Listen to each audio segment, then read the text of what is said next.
Yo, what's going on, guys? And today we'll be talking about the fact that the Raptors are an interesting team, and OG Anunoby has a few trade destinations. I personally do not think he's going to be traded, but I thought we'd just entertain this just for entertainment's sake. Shout out Mike Scotta of Hoops Hype for this information.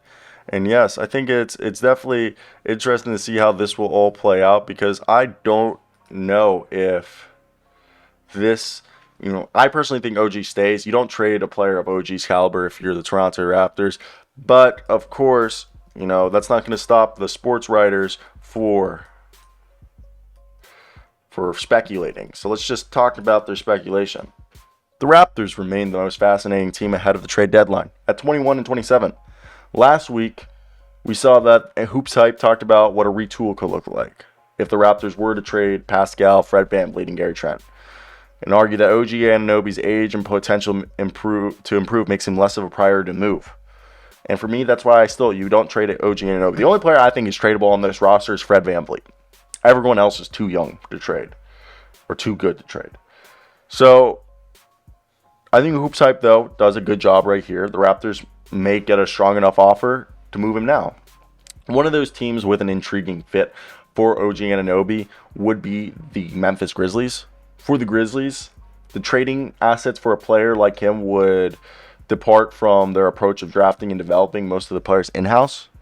But the Grizzlies are a team that's arguably within reach of an NBA Finals, and adding OG Anunoby's two-way versatility really could put him over the top in the West. Now is the best time as ever to make a move. Memphis has all of their first-round picks going forward and a top-4 protected first-rounder for this 2024 draft next year. And a combination of those could serve as a foundation for a framework of an Anunoby package. Who would they move on the roster gets a bit more interesting because it obviously would combine Danny Green's salary, a young player like Zaire Williams, and maybe Dylan Brooks, who's an Ontario native. And I think right there, because Anunoby could start and close over Brooks, having both gives obviously Brooks and Anunoby on the same team would be awesome. But if you can do a deal of Danny Green, Zaire Williams, and 3 first-round picks, I would do it. Maybe they ask for a deal of Zaire Williams and Dylan Brooks. I don't know.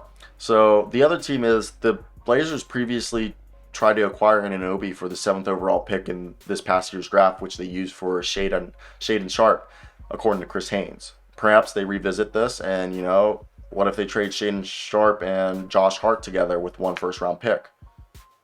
That's a deal that they could do. Another one is the Knicks. They have all their first-round picks and have 4 other ones.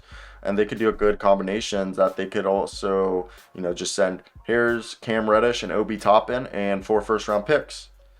Now, if you're the Kings, do you think you offer picks and Harrison Barnes as a sneaky aggressive team? The other one are the Suns with a combination of Cameron Johnson future first round picks to have an Anunoby and Mikal Bridges front court. I mean, all those are things that could happen. I don't know.